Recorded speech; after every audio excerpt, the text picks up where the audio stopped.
Hello students, welcome to prime camp. इस video में हम कंटिन्यू करते हैं गैसियस स्टेट चैप्टर को। बीएससी फर्स्ट ईयर के अंदर आप पता है तो एक पार्ट इसका ऑलरेडी अपलोड है चैनल पे, ये सेकंड पार्ट हमारा रहेगा। सो करते हैं स्टार्ट अपनी चैप्टर को, सेकंड पार्ट को। तो देखिए नेक्स्ट हम पढ़ते हैं यहाँ पर एवोगैड्रोस लॉ को। Okay, Boyle's law and Charles law, इसको हम प्रीवियस वीडियो में स्टडी कर चुके हैं। नेक्स्ट अब हम समझेंगे एवोगैड्रो लॉ क्या होता है। एवोगैड्रो लॉ क्या होता है, तो देखिए इस लॉ के अकॉर्डिंग इक्वल वॉल्यूम जब होता है ऑल गैसेस का अंडर सेम कंडीशन, किसकी कंडीशन, टेम्परेचर एंड प्रेशर की। तो जब इक्वल वॉल्यूम होता है बेटा सभी गैसेस का under similar condition of temperature and pressure, temperature and जो प्रेशर है वो यहाँ पर सेम होना चाहिए। तो जो इक्वल वॉल्यूम होगा सभी गैसेस का वो कंटेन करेगा इक्वल नंबर में मॉलिक्यूल। ठीक है, इक्वल वहां पर क्या होंगे, हमारी मॉलिक्यूल्स होंगे। So we can see volume is directly proportional to n, ये हो जाएगा। Okay, so Avogadro law, equal volume of all gases under the same condition of temperature and pressure contain equal number of molecules। यहाँ पर जो molecules होंगे वो क्या होंगे, हमारे equal number में होंगी। and जो 1 mole होता है गैस का वो क्या contain करता है, Avogadro's number of molecules। हम क्या बोल रहे हैं, 1 mole क्या contain करता है, 1 mole of गैस का मतलब Avogadro's number of molecules, Avogadro's number of molecules. ठीक है, 1 मोल का मतलब हम ये बोल रहे हैं 1 मोल ऑफ गैस क्या कंटेन करता है, Avogadro's number of molecules. And Avogadro number क्या होता है बेटा, एवोगैड्रो नंबर देखिए, एवोगैड्रो नंबर क्या होता है, ये जो एवोगैड्रो नंबर है ये क्या होता है 6.022 इंटू 10 की पावर 23। ये क्या होता है बेटा, एवोगैड्रो नंबर होता है। क्या होता है बच्चों, ये एवोगैड्रो नंबर होता है 6.022 इंटू 10 की पावर 23। ओके, एवोगैड्रो नंबर है, हम बोल रहे हैं 1 मोल कंटेन करता है गैस का एवोगैड्रोस नंबर ऑफ मॉलिक्यूल्स, मतलब 6.022 इंटू 10 की पावर 23 मॉलिक्यूल्स। ठीक है, इतनी नंबर ऑफ मॉलिक्यूल कंटेन करता है। तो यहाँ पर हम बोल रहे हैं कि जो इक्वल वॉल्यूम होगा गैस का सिमिलर कंडीशन पे टेम्परेचर एंड प्रेशर की कंटेन करेगा वो इक्वल नंबर में मॉलिक्यूल्स। तो यहाँ पर हम 1 मोल बोल सकते हैं उसको, 1 मोल ऑफ ईच गैस, हर एक गैस का जो 1 मोल है वो कंटेन करेगा सेम टेम्परेचर एंड प्रेशर पे सेम वॉल्यूम को। ऑलराइट, क्लियर हो गया आपको चीज। तो एवोगैड्रो लॉ हमारा यहाँ पर हो जाता है फिनिश। नेक्स्ट हम पढ़ते हैं फिर आइडियल गैस इक्वेशन। ओके, तो देखिए आइडियल गैस इक्वेशन को हम कैसे देखेंगे यहाँ पर। तो फर्स्ट हमने क्या पढ़ा था, बॉयल्स लॉ हमने पढ़ा था। बॉयल्स लॉ याद है आपको, तो अकॉर्डिंग टू बॉयल्स लॉ क्या था, अकॉर्डिंग टू बॉयल्स लॉ क्या बोला था बॉयल्स लॉ ने, अकॉर्डिंग टू बॉयल्स लॉ जो बेटा हमारा वॉल्यूम था वो इनवर्सली प्रोपोर्शनल था प्रेशर की, बट यहाँ पर कंडीशन क्या थी, सेम टेम्परेचर पे हम बात कर रहे थे। तो अकॉर्डिंग टू बॉयल्स लॉ क्या था, volume inversely proportional to pressure and here at constant temperature, temperature बेटा कांस्टेंट होना चाहिए, टेम्परेचर कांस्टेंट पे बात की थी।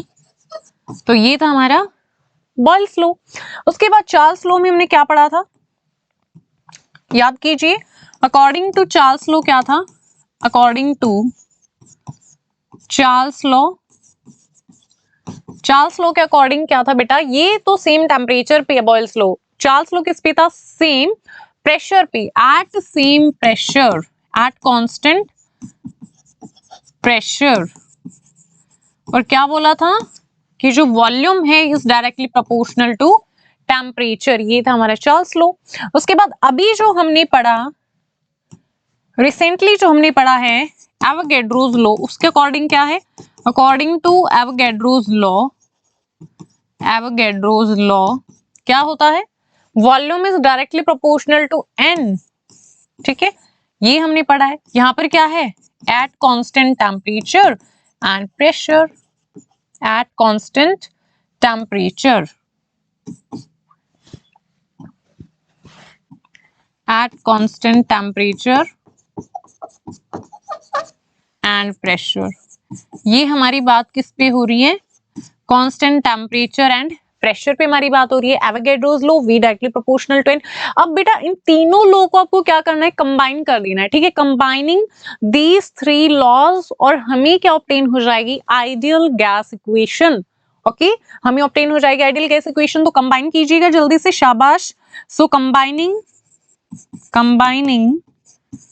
these three laws we get, क्या ऑब्टेन करेंगे हम, we get, तो देखिए बॉयल्स लॉ के according volume directly proportional to किसके है, यहाँ पर इनवर्सली प्रोपोर्शनल है प्रेशर के, तो P नीचे आ जाएगा और T ऊपर आ जाएगा और N ऊपर आ जाएगा, N NT ये हो जाएगा। अब P को बेटा आप इस साइड ले आओ तो क्या हो जाएगा, PV डायरेक्टली टू NT, ये हमारा हो जाएगा।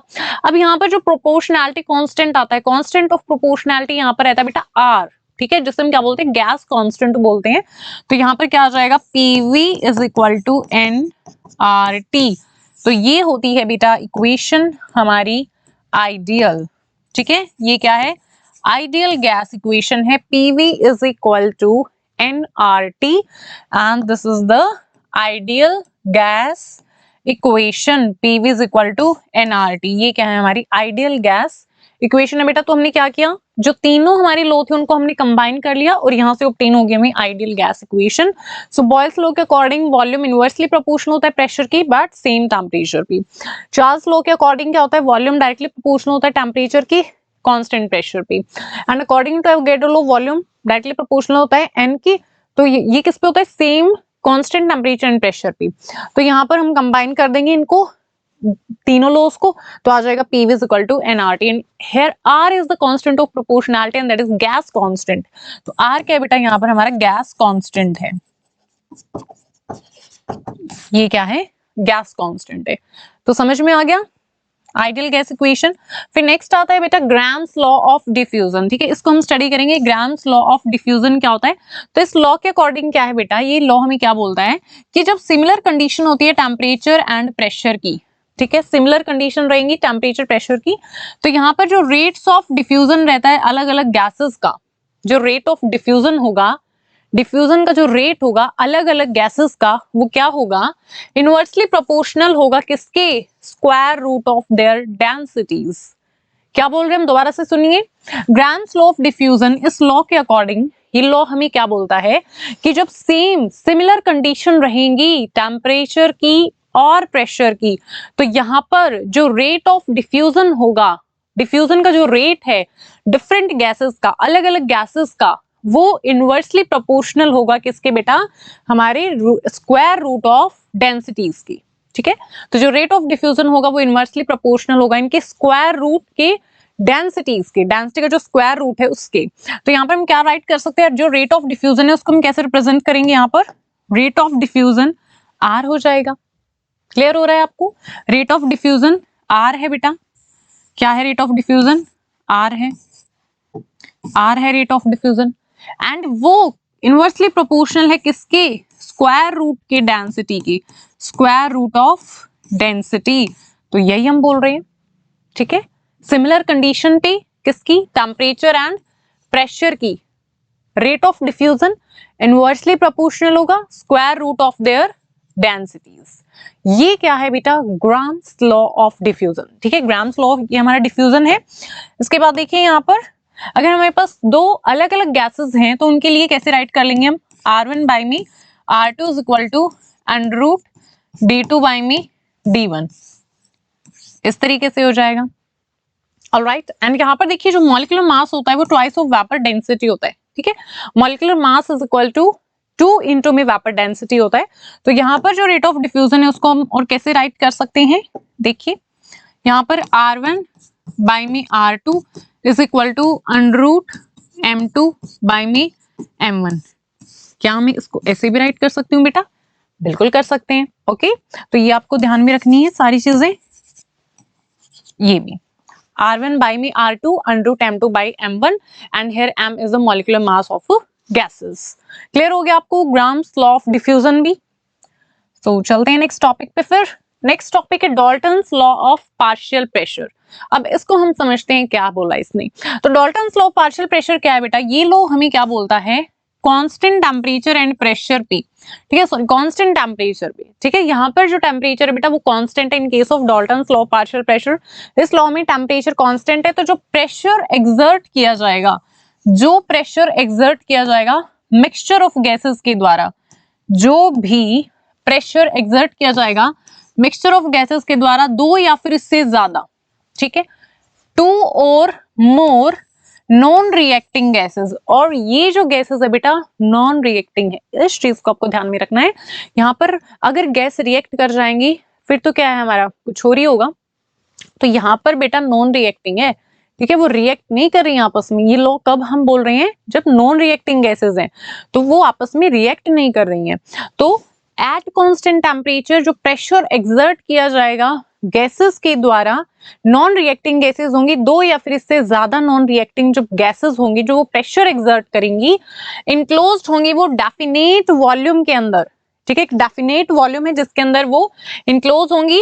एंड यहाँ पर जो प्रेशर एक्सर्ट है मिक्सचर ऑफ दो या फिर उससे ज्यादा नॉन रिएक्टिंग गैसेस का, वो इक्वल होगा, किसके इक्वल होगा, सम होगा इंडिविजुअल प्रेशर्स का, ठीक है, मतलब हर एक गैस जो प्रेशर एक्सर्ट कर रही है उन सभी का सम अगर हम कर देंगे तो वहां पर आ जाएगा हमारे पास जो प्रेशर एक्सर्ट किया है मिक्सचर गैसेस ने, ठीक है, गैसेस का जो मिक्सचर है उन्होंने जो प्रेशर एक्सर्ट किया है।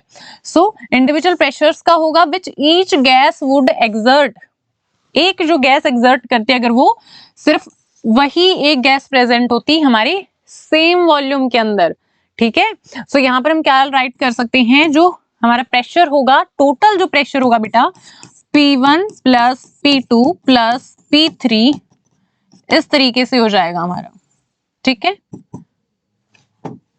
इस तरीके से हो जाएगा। तो यहाँ पर P is the total pressure and P1 P2 P3 इन्हें हम क्या बोलते हैं बेटा, एक हर एक गैसेस का जो प्रेशर होता है, एक इंडिविजुअल गैस का जो प्रेशर है that is called partial pressure, उसे हम क्या बोलते हैं, पार्शियल प्रेशर बोलते हैं। एंड हेयर जो टोटल है ये क्या हमारा टोटल प्रेशर है, ठीक है, इसे हम क्या बोलेंगे, टोटल प्रेशर। सो देखिए इंडिविजुअल प्रेशर जो है गैस का पार्शियल प्रेशर होता है, एंड P क्या है यहाँ पर हमारा टोटल प्रेशर है mixture of non reacting gases का, ये क्या है बेटा टोटल प्रेशर है, this is the total pressure, ये total pressure P1 P2 P3 ये क्या है बेटा हमारी पार्शियल प्रेशर है गैसेस की, क्या है ये पार्शियल प्रेशर, ये क्या है बेटा पार्शियल प्रेशर है गैसेस की, पार्शियल प्रेशर। क्लियर हो गया आपको। Dalton's law of partial pressure क्या है, पार्शियल प्रेशर क्या होता है, एक गैस का जो हमारा प्रेशर है, ठीक है, वो क्या है बेटा पार्शियल प्रेशर है, लाइक P1 है P2 है P3 है, ये क्या है हमारी पार्शियल प्रेशर है गैसेस के, अलग अलग गैसेस के ये क्या है पार्शियल प्रेशर है। P जो है हमारा यहाँ पर टोटल प्रेशर है, एंड जो इंडिविजुअल प्रेशर है एक गैस का जो प्रेशर है यहाँ पर वो क्या है बेटा पार्शियल प्रेशर है। तो क्या बोल रहा है डाल्टन्स लॉ, हमें कांस्टेंट टेम्परेचर पे जो प्रेशर एक्सर्ट किया जाएगा दो या फिर उससे ज्यादा नॉन रिएक्टिंग गैसेस के द्वारा जो इनक्लोज्ड होंगी एक स्पेसिफिक कंटेनर के अंदर, एक डेफिनेट वॉल्यूम के अंदर, वो इक्वल होगा सम के, उन सभी गैसेस का जो इंडिविजुअल प्रेशर है, जो पार्शियल प्रेशर है, उन पार्शियल प्रेशर के सम के इक्वल होगा हमारा जो टोटल प्रेशर आएगा वो, ठीक है। जो एक गैस अगर प्रेजेंट होती तो वो एक्सर्ट करती उतना प्रेशर सेम वॉल्यूम के अंदर। क्लियर हो गया आपको Dalton's law partial pressure. All right, so move करते हैं नेक्स्ट पे। नेक्स्ट टॉपिक है बेटा kinetic theory of gases. Kinetic theory of gases को हम यहाँ पर पढ़ेंगे वन बाय वन, इनकी जो पोस्टुलेट्स है उनको हम स्टडी करते हैं। तो जो मेन पोस्टुलेट्स हैं इस थ्योरी की वो क्या है, फर्स्ट देखिएगा, सभी गैसेस जो हैं वो किससे मेडअप होती हैं, large number of extremely small particles से। सभी गैसेस में बेटा एक्सट्रीमली स्मॉल पार्टिकल्स होते हैं, छोटे छोटे पार्टिकल्स होते हैं, एंड उन पार्टिकल्स को हम क्या बोलते हैं, मॉलिक्यूल्स बोलते हैं। क्या बोलते हैं, मॉलिक्यूल्स बोलते हैं, ठीक है, क्या बोलेंगे, उन्हें मॉलिक्यूल्स बोलेंगे। एंड ये जो मॉलिक्यूल्स हैं गिवन गैस के आइडेंटिकल होते हैं शेप, साइज एंड मास के अंदर। क्लियर हो गया फर्स्ट पॉइंट, इसमें तो कोई डाउट नहीं है। उसके बाद देखो सेकंड, जो मॉलिक्यूल्स हैं गैस के वो सेपरेट होते हैं एक दूसरे से, ठीक है। सच लार्ज स्पेसेस, मतलब उनके बीच में जो डिस्टेंस है बेटा वो क्या है, ज्यादा है। लार्ज स्पेसेस से वो क्या होते हैं, एक दूसरे से दूर होते हैं। एंड जो एक्चुअल वॉल्यूम ऑक्यूपाई किया जाता है मॉलिक्यूल्स के द्वारा वो नेग्लिजिबल हो जाता है, ठीक है, एज कंपेयर टू जो हमारा टोटल वॉल्यूम होता है गैस का उसकी। क्लियर हो गया सेकंड पॉइंट में। इसके बाद है थर्ड, यहाँ पर कोई भी अट्रैक्टिव फोर्स नहीं होती है, मॉलिक्यूल्स के बीच में मूव करते हैं कंप्लीटली इंडिपेंडेंटली। अब बेटा इतने दूर दूर हैं वो, तो अट्रैक्शन तो यहाँ पर हम क्या मान के चल रहे हैं काइनेटिक थ्योरी ऑफ गैसेस में कि यहाँ पर जो अट्रैक्शन है वो नेग्लिजिबल है, उनका जो डिस्टेंस है आपस का, ठीक है, इंटरमॉलिक्यूलर जो डिस्टेंस है वो बहुत ज्यादा है, ठीक है। तो इसलिए यहाँ पर जो अट्रैक्टिव फोर्सेस क्या मान रहे हैं, इनके बीच में जो है गैस के मॉलिक्यूल्स के बीच में कोई भी अट्रैक्टिव फोर्स नहीं है, वो कंप्लीटली इंडिपेंडेंट है। एक मॉलिक्यूल यहाँ पर प्रेजेंट हो तो उसको चारों ओर से उसका कोई भी अट्रैक्टिव फोर्स उस पर एक्ट नहीं कर रहा है किसी भी मॉलिक्यूल का, ठीक है, किसी भी मॉलिक्यूल के द्वारा वो अट्रैक्ट नहीं किया जा रहा, वो अपनी मस्ती में चल रहा है, ठीक है, इंडिपेंडेंटली वो अपना आराम से क्या कर रहा है बेटा, मूव कर रहा है। क्लियर हो गया वाला पॉइंट भी।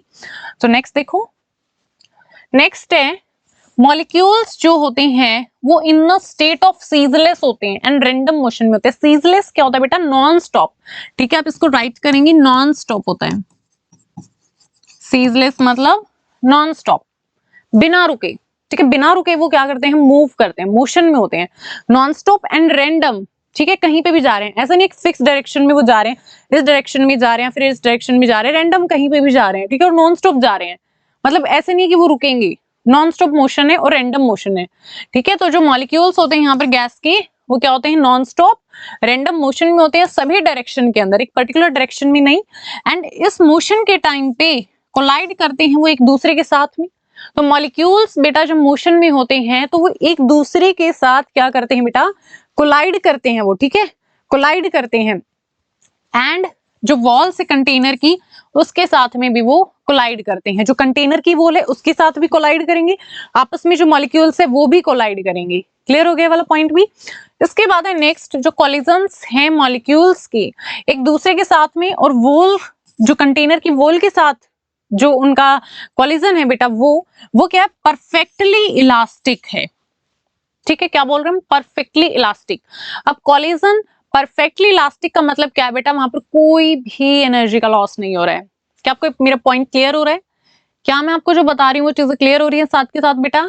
यहाँ पर हम क्या बोल रहे हैं कि जो कॉलिजन है मॉलिक्यूल्स का आपस में भी, और जो वो वॉल जो कंटेनर उसकी वॉल के साथ भी जो कॉलिजन हो रहा है, दोनों ही परफेक्टली इलास्टिक है, मतलब नो लॉस ऑफ एनर्जी, यहाँ पर कोई भी एनर्जी का लॉस नहीं हो रहा है, so that no energy is lost during collisions, collision के टाइम पे कोई भी एनर्जी का लॉस नहीं हो रहा है, एंड यहाँ पर जो एनर्जी है वो रीडिस्ट्रीब्यूट हो जाती है मॉलिक्यूल्स के बीच में कॉलिजन के टाइम पे, मतलब कोई भी लॉस नहीं है यहाँ पर। इसके बाद है 6 पॉइंट, जो प्रेशर है गैसेस का, जो प्रेशर होगा गैसेस का वो किस वजह से हो रहा है, प्रेशर जो है गैस का वो कॉलिजन्स की वजह से है, गैस मॉलिक्यूल्स की, जो कि क्या है, अगेंस्ट है, कंटेनर की वॉल के जो अगेंस्ट है। क्लियर हो गया वाला पॉइंट भी आपको। नेक्स्ट है कॉलिजन की वजह से, ड्यू टू कॉलिजन्स जो मॉलिक्यूल है बेटा उनके पास क्या होती है, अलग अलग वेलोसिटीज हो जाती हैं, ठीक है, वो कोलाइड करते हैं आपस में और फिर डिफरेंट वेलोसिटीज के साथ वो मूव करते हैं।